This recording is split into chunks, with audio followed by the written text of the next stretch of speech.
donc lii c'est-à-dire mën nañ jël que le champ de la haute trahison se situe ici keneen su ko jàppaatee ñu en plus de ça yokk nañ ci lii donc ça se augmente petit à petit on saura exactement c'est quoi la haute trahison mais comme la haute trahison est définie par la loi il doit venir répondre. mais loolu day ko est-ce que loolu tey ba léegi président bu ñëw saa yu la neexee mënoo toog nga woo président ba woon xool fee yu la neex dugal ko ci haute trahison. non c'est pas des faits yu la neex y a des faits qui sont très clairs Cheikh y a des faits qui sont très clairs y a des faits qui sont c'est que fii yow Cheikh yow xale yu ndaw yi sax xam nañ fii Macky ak son gouvernement tout ce qu'ils ont fait y a des faits qui sont très clairs c'est dommage man ñenewuma ko woon qu'il échoue comme ça.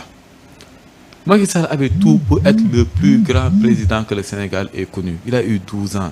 Il a eu la confiance des Sénégalais. Bon demee ba ne Macky liggéey au Sénégalais ne graw nañ ko may deuxième chance ñu may ko deuxième chance mu ñëw leen ne puisque may nga may deuxième chance dinaa xoola par force da ngeen di may jox troisième chance moom ni problème bi mais il avait tout pour réussir et il a lamentablement échoué parce qu'il n'a pas travaillé pour les Sénégalais. Il n'a pas travaillé pour les Sénégalais c'est képp ki nga xam ne il ne travaille pas pour les Sénégalais il est dans le registre de la haute trahison. Même dans les agences, ça. Lorsque tu ne travailles pas pour l'entreprise, mais tu es viré. On te vire. Et après, dans ton dossier, on mettra les éléments qu'il faut pour montrer que toi, tu es en traite. Et moi qui, malheureusement, est en traite. Et c'est dommage. D'accord. Nous voir un petit à l'actualité internationale avec l'élection de Trump bi nga xam ni ci bari ñu ngi wax ni tey africains yi nekk foofu ils se sont menacés quand même tey yow ban jàngat nga def par rapport à ça parce que Trump nag quoi qu'on puisse dire c'est quelqu'un boo xam ni moom lépp lu muy wax mooy Amérique d'abord. waaw Trump c'est un président qui travaille pour son pays waaw tout le monde sait que l'économie américaine n'est pas à son plus beau jour. L'économie américaine, ils ont de sérieux problèmes. Donc bon, maintenant ceux qui parlent des immigrants, en fait, aux États-Unis, il y a deux types. Il y a des personnes qui elles sont rentrées là-bas illégalement, mais leur procédure est toujours active. Il y en a qui sont restés là-bas 20 ans, 30 ans, ils ne travaillent pas dans le système officiel, ils travaillent dans le marché du noir. En général, les migrants. La plus grande vaste distribution, ce sont ces gens-là. Bon, après, il y a des choses qui vont se passer. Franchement, bon, je sais pas jusqu'où la loi va le permettre, mais il va essayer d'y aller. Mais l'élection de Trump, dans les filles, pour te montrer là, le problème des médias, mais les médias sénégalais n'en parlent pas. Pourtant, le problème de Trump a un grand impact dans le monde. Et surtout pour nous, Africains. Parce que il est hors de question que l'on paye pour la défense d'autres pays. Moi, autant États-Unis, lui, fait des khalis pour nous défendre, nous disons que khalis injecté comme dans la guerre. Durant le conflit russo-ukrainien, les oléoducs qui transportaient le gaz vers la mer, on les a dynamités. Gagnés, ce sont les Russes, alors que maintenant, il y a beaucoup qui disent que ce n'est pas les Russes. Les Russes n'y sont pour rien du tout. Maintenant, si Trump coupe les vifs à l'Europe, votre défense, je la prends plus en compte. L'Ukraine demande de négocier. C'est soit négocier, ensemble des terres que tu as perdues, c'est sûr, parce que ça, c'est la loi de la guerre. Si tu perds des terres, le jour de la négociation, si tu n'as pas récupéré tes terres, tu les perds définitivement. Elles sont annexées. Donc, ensemble, l'Ukraine, tout le plat, le Donbass et tout ça, tous les territoires qu'il a perdu, la Crimée et tout ça, qui ont été annexés, il n'y a que nous. Les Européens ont fini avec mais il n'y a que nous qui ils n'ont plus l'appui financier des Américains. Il y a la Russie à côté. Il y a qui va récupérer le Donbass et qui peut créer d'autres problèmes. Même si je ne pense pas qu'ils vont créer d'autres problèmes parce qu'ils ont assez de territoire. Comme ça, il fallait qu'ils règlent un problème et qu'ils montrent que ils sont prêts à tout pour garantir leur sécurité. Européens n'est que si digbi. Américains n'est que fi, Russie n'est que follet. Derrière, là, il y a la Chine qui achète systématiquement toutes les entreprises occidentales qui sont en faillite. On prend par exemple Volvo. Vous connaissez Volvo? Chinois, ils ont comment? Il y a peu de gens qui le savent. Il y a beaucoup d'entreprises qui ont un nom européen, mais derrière le capital est chinois. En France, il y a beaucoup d'entreprises ce sont des entreprises de nom françaises, mais derrière le capital est chinois. Les Chinois ils sont en train d'acheter toutes les entreprises. Parce que l'économie européenne a de sérieux problèmes. L'Allemagne, il y a des mouvements du mode. Parce que c'était un pays stable. Il était stable à cause du gaz russe, qui n'était pas cher et qui lui permettait d'assurer sa production. Mais ils n'ont plus le gaz russe. Ils sont obligés d'acheter du GNL. S'ils achetaient le gaz russe à 10 francs, ils sont obligés d'acheter le GNL à 1000 francs. Mais alors, ça impacte sur les coûts de production. Et quand les coûts de production sont impactés, il y a la concurrence qui va t'écraser parce que la concurrence derrière, par exemple, les Chinois, ils ont assez de gaz, ils utilisent le gaz russe. Ils n'ont pas ce problème-là avec les Russes. Donc, ils font ce qu'ils veulent. Donc, leur production, elle devient encore de plus en plus efficace.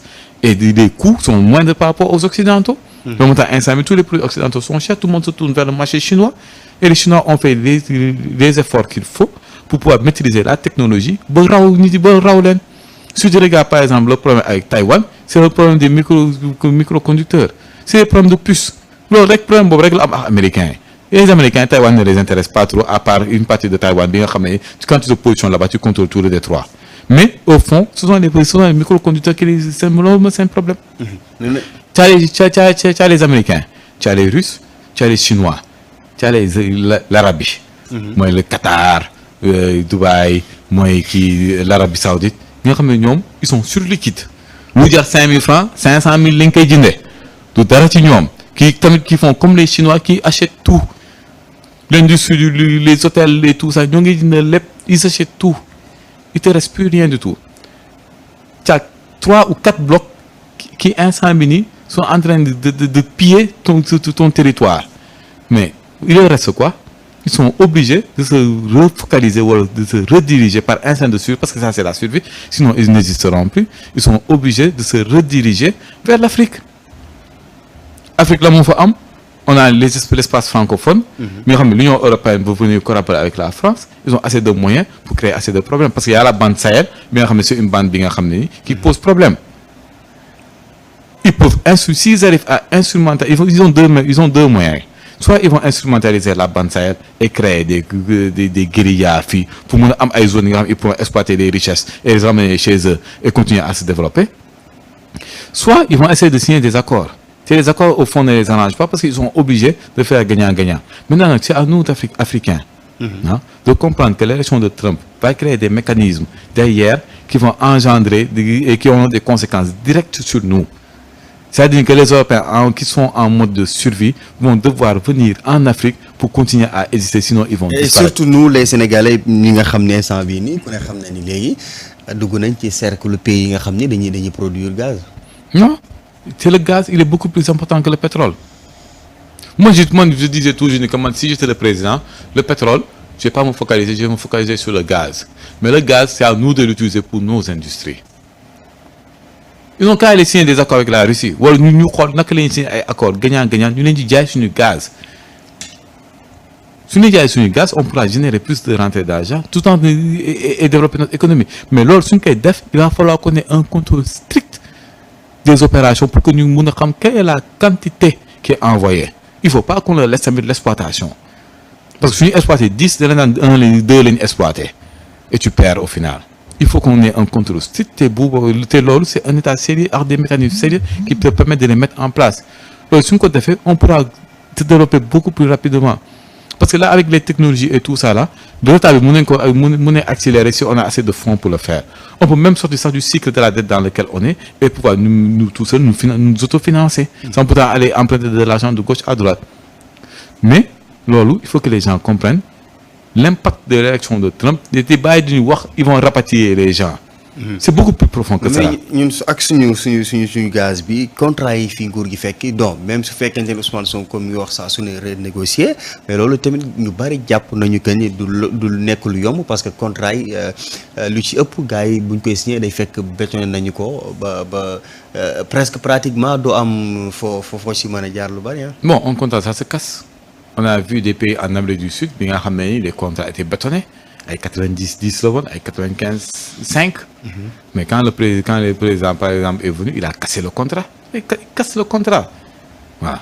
Il casse le contrat, on va renégocier. Les contrats se renégocient. Les contrats qui sont arrivés à terme. Il y a des conséquences après. On négocie. On négocie. Parce que le contrat, soit on dit que bon, nous pouvons négocier, votre contrat, il a une durée de temps. Vous perdez le marché. L'entreprise sait que si elle perd le marché avec tout ce qu'il a mis en place, mais ça va être catastrophique pour lui. Ils vont devoir négocier. Un contrat, ça se négocie. Les exploitations se négocient. et l'État a assez de moyens et de mécanismes pour les forcer à venir négocier. C'est que État du fort. C'est que ni après ni que État est fort, ils ne comprennent pas un État. L'État doit être fort. L'État a des mécanismes pour te forcer à venir. Tu dis par force. Ça se fait. On fait la force ou ça se fait par la négociation. Mais nous avons des puissances étrangères. Bon, il y a des États africains qui ont une capacité pour nous tordre la main dans une situation. Si tu regardes bien, ce sont les éléments, c'est ce que j'appelle les éléments occidentaux ou les éléments blancs du Sénégal. On va prendre le cas du Sénégal. Ce sont les éléments blancs ou occidentaux du Sénégal. Ce sont des gens qui sont là, hein, et qui sont des oiseaux de mauvaise augure. Voilà. Gaï, non, pas roule, c'est pas possible. Tu vois. Fait qu'au fond, ils travaillent pour la métropole, ils travaillent pour les Touabes. Touabes, ils ont des faits.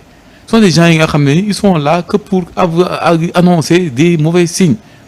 Mais pourquoi les États africains, sérieux, qui se sont réveillés, qui ont dit qu'ils vont mettre en place les processus, les mécanismes pour se développer, ne peuvent pas renégocier des contrats?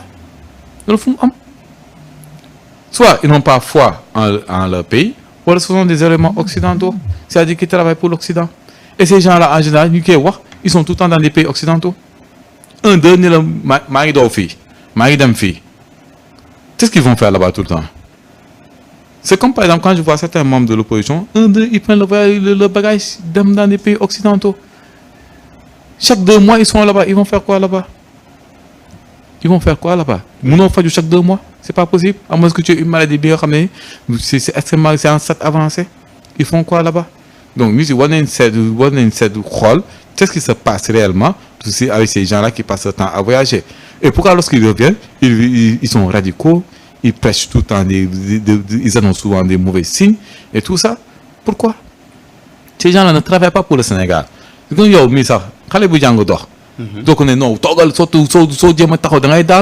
tu l'encourages, tu l'aides, tu lui apportes ton soutien. C'est comme ça qu'on en fait. Au fur et à mesure que qui prennent confiance en lui, commence à dormir. Quand tu comprendras les mécanismes de la marche, au début il tombera, mais au fur et à mesure que tu lui apportes ton soutien et tout ça, il prendra confiance en lui, tu dis non, il dort. Après, il avancer dans sa vie. Mais tu ne veux pas avancer. Tu es au stade larvaire. Madame, tout ce qui dit, toi, exploiter sur une ressource, après tu peux le tout,